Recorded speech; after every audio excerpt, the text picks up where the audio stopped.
moment. Well, the same way I felt when I moved from a retail job at $3.50 an hour, and the first time I picked up a paintbrush and I got $8.50 an hour, and the very first day that I painted and I worked really hard, and the new employer said to me he wanted to hire me, and I immediately had a raise to $10 an hour. You know, that's 1984, and it was like, wow. Wow. Yeah. You know, and all of a sudden I'm like $35,000 a year. You know, that was big. A working class kid, that was big. You know, and back then too, you had the options of, you know, going into the union, which I didn't want to do.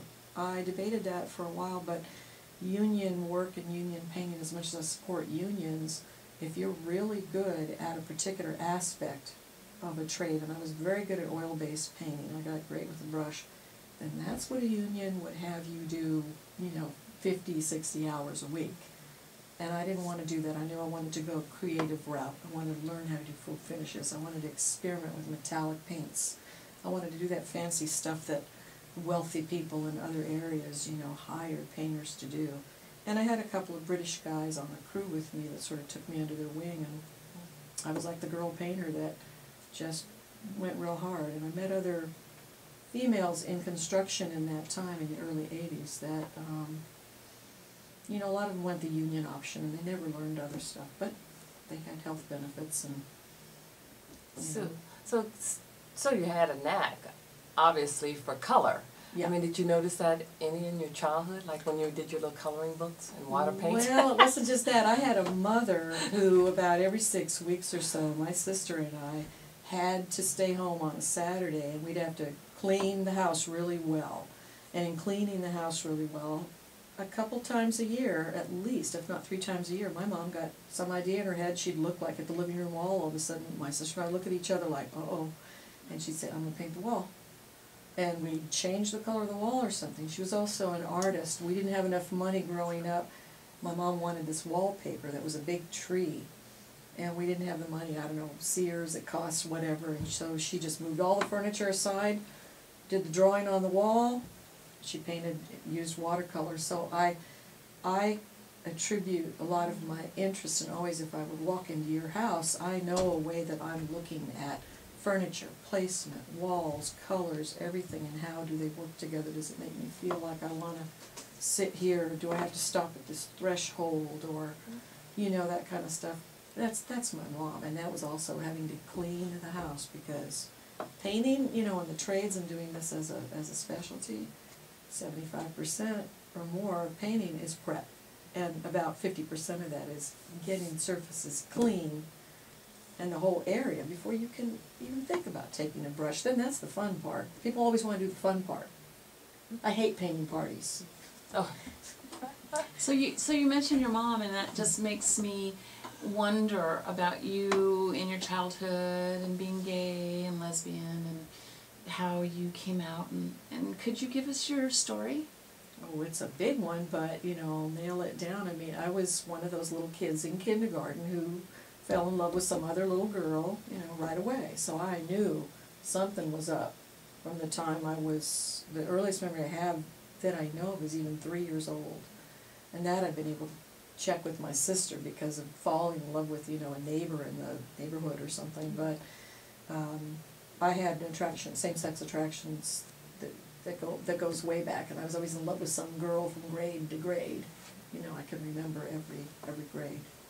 So Was it reciprocated? Oh, not at all. No. No. I was class clown. You know, I did a lot of things that a lot of young gays and lesbians do. They become the class clowns, or the ones that are, you know, starting the theater group at the school or whatever, to distract from my real, you know, won't you please look in my direction sensibilities. But I did get called a queer when I was 9 years old, and I denied it, even though I didn't know what it was. But I knew it wasn't good, and they were saying something, you know, bad about me. But at like age 8, 9, being called a queer, and I got chased down in the, you know, playground. I was called a queer. I was pushed around all the time. I got into sports. I was good at baseball, and, you know, I played baseball with the boys. I was the tomboy. I did all that stuff, but, you I had to fend off some boys that tried to beat me up after school a couple of times, and I just kept thinking that I was different. But back in, we're talking, I was born in 1955, I grew up on all those scary psychological films where, women like the children's hour, they either committed suicide or the Fox, they got murdered, or, or they were alcoholics, and, killing of Sister George. I mean, I grew up with that, so by the time I was 16, I thought, man, I better not, I'm not going to say anything to anybody, because I'm going to be locked up, shot in the back, somebody's going to chop a tree down like they did in the Fox, I mean, I grew up in that generation of don't. And at the same time, I couldn't really hide it. I had mentioned about being 16. At 16, or so, I'm trying to think of 1971, when Ms. Magazine came out. And prior to that, I was down in the San Diego area, and of course there was no internet back then. I don't know how, I was looking magazines, something, and I heard about the Daughters of Bilitis. They were way up in LA, where I had originally grown up, but then as a teenager grew up down in San Diego. And there I was, 16 years old. I hooked up with some older women who were probably over 40. They looked ancient to me. And they looked at me like, oh, what are you doing here? I think they were afraid they were going to be accused of being child molesters. I snuck out of the house to go to meetings, Daughters of Bilitis meetings. And were you the youngest member there? Oh, yeah. God, yes. Yeah. Yes. But wow, So, but you found a place, though, that can support you. Barely. I mean, the thing was, I was sneaking out in the car, saying that I was going to a friend's house, and those meetings, I mean, I'm talking about, I went to like 4 of them over a course of a year, and then Ms. Magazine in that time somewhere had come out. I was in high school, and I was cocky enough, I guess, and I came on to one of my straight classmates right away. I asked her out, and she laughed and thanked me, but, she was one of the most popular girls in the school,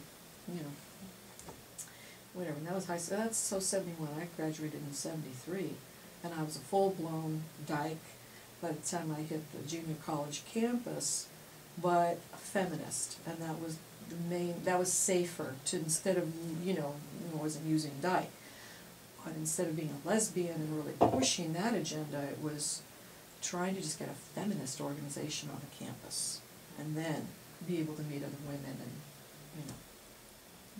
How was it with your mom and you coming out?